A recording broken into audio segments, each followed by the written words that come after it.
boy, those Marvel offices in New York sure were wiped out, but not because of lawsuits. See, I think I got that one. I figured that segue out. They were wiped out. They were. It's only like what they keep there, Marvel TV, until that was defunct because Marvel Studios moved to Burbank permanently, I think. I mean, Yeah, Comics is there. Comics ain't moving. Yeah. The place that made all these characters with the the 13 people that care about the comics, Mitch. Who reads these comics here? It's where it originated. It's the point of the topic. Yeah, well, let's bring this topic around then to talk about the lawsuit, because that's what we're talking about. Marvel and Disney are in a fight versus all the estates because character rights. So what do we feel on this one? Because I feel like the Kirby estate's been here and lost because it's a work for hire. Yeah. As bad as it is, like it's not even me being like, I'm not going to win. It's just like the Kirby estate lost because it's a work for hire. As simple as that.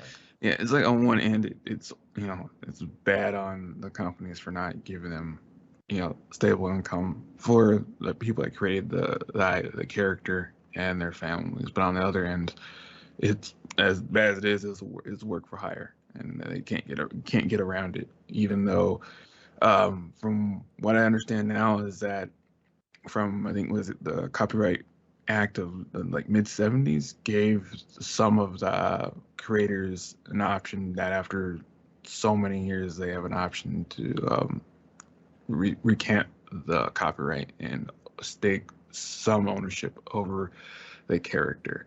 Yeah, and that's applying to more than just comics. Like it's been happening in film and TV as well. Like we saw the whole Predator thing earlier this year, where by 2019 to 2021, creators of like action figures and action characters in the 70s and 80s, like Terminator, Predator, could all file to get the rights back.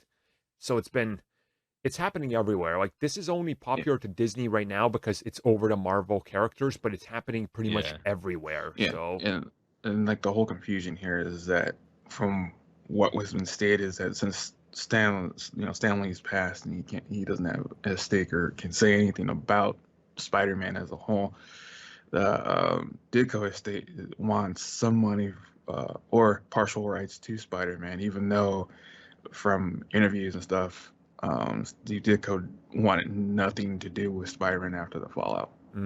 Yeah, that's the thing. You're gonna kind of Ditko's words are gonna work against him here. Yeah. And it's public like, knowledge how he felt. It's like people are like, what? And there were statements that after the fall, he didn't want anything to do with Spider-Man if he couldn't get full credit for it, even money. He refused. He refused payouts from movies and everything else that was Spider-Man because he stuck to as much as he hated the rest of the family, he stuck to his principles. And if he couldn't get like full credit for things that he created, he didn't want any of the kickback from any of the profits. Which is, Ditko is slightly in the wrong there because it's like it's a joint effort. Like a character isn't a drawing. A character isn't just the writing. It's both. Yeah, and I think it was Don't get full credit. You get a co-credit on it. Yeah, and I think it was the reason why it was probably going to even work against me even more is that from what was stated is that the concept of Spider-Man was worked on with Jack Kirby before Stanley went to Ditko, and he's put his own spin on the creation of Spider-Man. So it's this huge legal problematic battle, it is because it's just that back then they didn't have current contracts to where you sign it has an outline of what they have and what they can't have. And it's just the big thing. It's also the reason why they Marvel and Disney went after Stanley's brother, because he created most of the other Silver Age characters to at least try and come up with for most part a sizable go away money for all parties intended. So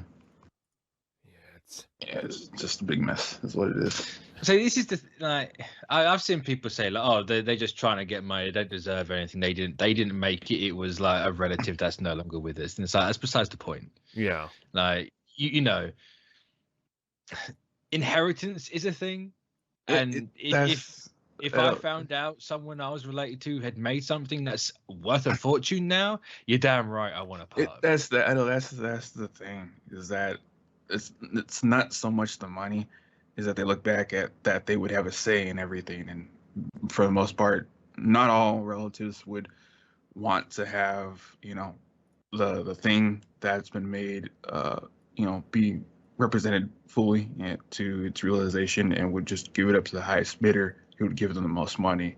And if they didn't like it, they would stink up to high heaven and probably have stuff canceled just because they have, you know, just because they were related to said person who created that IP. Mm-hmm. So it's a catch-22 here.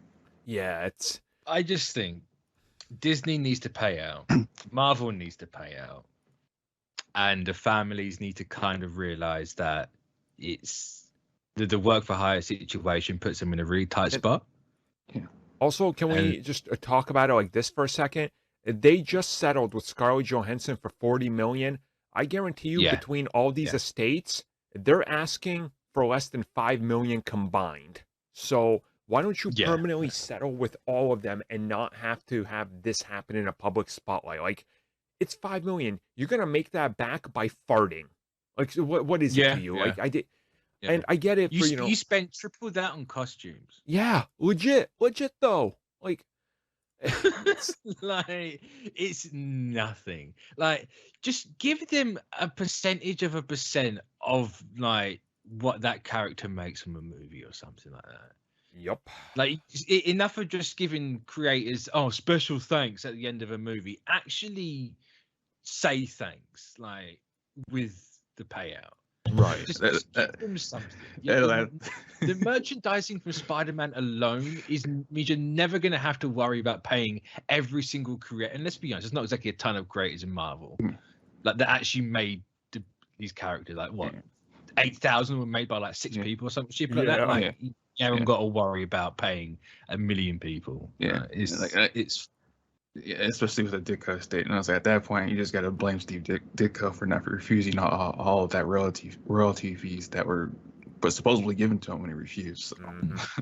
Exactly. And let's be honest, is he only ever going to come down to if a movie's made of it, which is you pay it. I suppose if you do it, what I'm saying is Disney's going to be like, if we do this character, we got to pay out money. And it's just like, and that's when you're going to, you get the crap ball rolling along. But, and I mean, I don't get why people are excited that this Marvel's going to lose everything when the Kirby estate literally proves they're not going to, because they failed. Yeah, for the most part, they just want to see someone on top fail. But like, from what I've seen, most of them don't understand like the intricacies of what's actually happening. I actually wanted to see and test this and see what people were saying, and the same people that are like, hope they lose Spider-Man. I hope they lose the Marvel rights because Disney bad. 5 years ago, they were all crying when WB almost lost Superman because of this same exact thing, except worse. Yeah. They were treating the people that created even worse. And they were like, well, they own Superman. They bought him fair and square, so don't say that. It's like, I like how you guys are all hypocrites, though. That's nice. Just, that's cool. Yeah. But keep playing that card. It's wild. And it's one of those where it's kind of like, cool, they're getting sued for it. Well, they're counter-suing now. Great, I ain't got to worry about anything.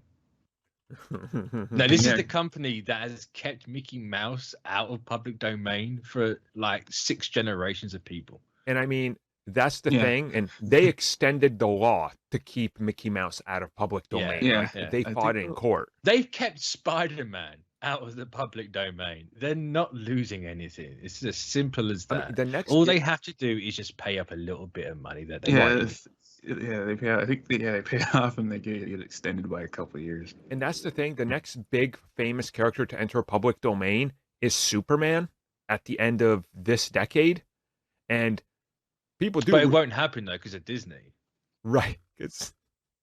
Disney changing the law literally affects people going, oh, they just extend the copyright law. Yeah, it's keeping what you want with the people you want it with. Because if Disney, even outside of Disney, exactly, because if Disney doesn't fight against it, then Superman does enter public domain, and y'all are going to be mad that Superman is getting a movie made by Disney and Marvel Studios because they will legally be able to do it. So it goes both ways. This is a legal trouble, and again, make no mistake, many of these laws were written at a time that's so antiquated. Like, if you currently look at the internet laws, how did those still apply today? Like, it doesn't make sense, and that's what we're battling here is these old laws, and not just like these people. It's like you as a person are also affected by this and what you can create and do. It doesn't make sense. This is all weird because when you look back at a lot of these laws are just too old for the internet age, so they're gonna have to, we need the great reset that people keep going on about. Like we actually genuinely desperately need it. Yeah, but hey, it won't happen. So Yep. What can you do? Exactly. What can you do? So when we know more, we'll get back to this. I'm assuming we're gonna hear, oh, they settled it, and that's gonna be that. That's the last we're gonna hear of it. Yeah. I say give it 5 weeks. Yeah. And it'll be like, oh yeah, the Ditko estate and Disney resettlement. So. Here's the thing. For people want to know, it's Batman and Superman. We're going to enter in the public domain. Originally, July 9th, 2019, and that got extended to 2031. So yeah, and it'll get extended again in 2031. Well, there we go. So that's there is some news that we could talk about. I was gonna say, is it the Agatha